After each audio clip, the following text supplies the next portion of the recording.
Hi there, welcome back to the Havilland Aircraft Museum. It's Alistair here, the curator. This is one of the earlier Moth aircraft. I don't know what the sequence is going to be. I don't know if we're going to have talked about the Tiger Moth yet, but this is a Hornet Moth. It's a de Havilland Hornet Moth, and it was built basically for one purpose only, and that was for going out and having fun.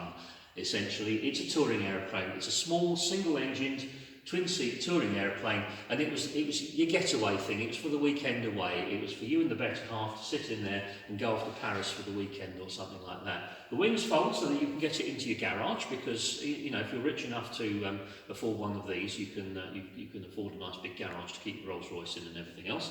And very nice and compact, and away you go. And it's out there for having fun.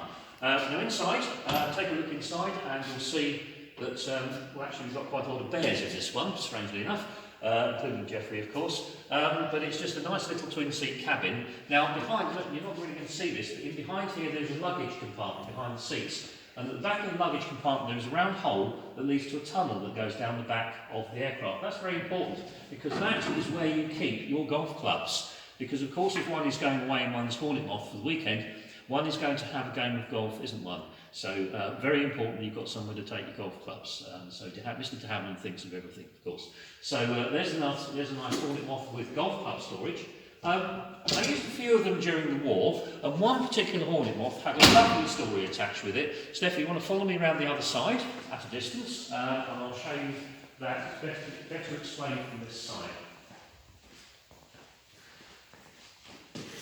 Actually, before we do, it's got very basic instruments inside. I must just show you this. Any pilots are tuning into are familiar with anything like this. This is the airspeed indicator. It's a little piece of wire on the end of a string, a little spring there, and it blows back and forth in the breeze to tell you how fast you're going.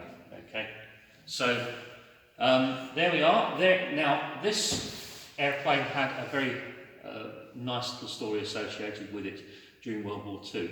There were two Danish naval officers captured behind enemy lines in Denmark, and they wanted to escape from Denmark and come over to Britain and join the fight, join the Danish forces in exile, and just generally escape from the Nazi influence over in Denmark.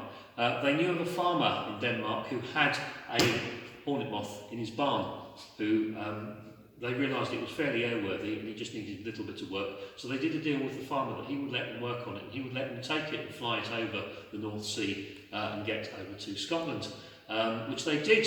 They restored it and they got it all ready. Of course, they couldn't do a test flight or anything like that. They just had to open the barn doors one dark night and they just go, which they did. And they flew across the North Sea and landed in Scotland. The only problem is, of course, that the Hornet Moth, it's not got a hugely long range, and it certainly won't get all the way from Denmark to Scotland on one tank of fuel.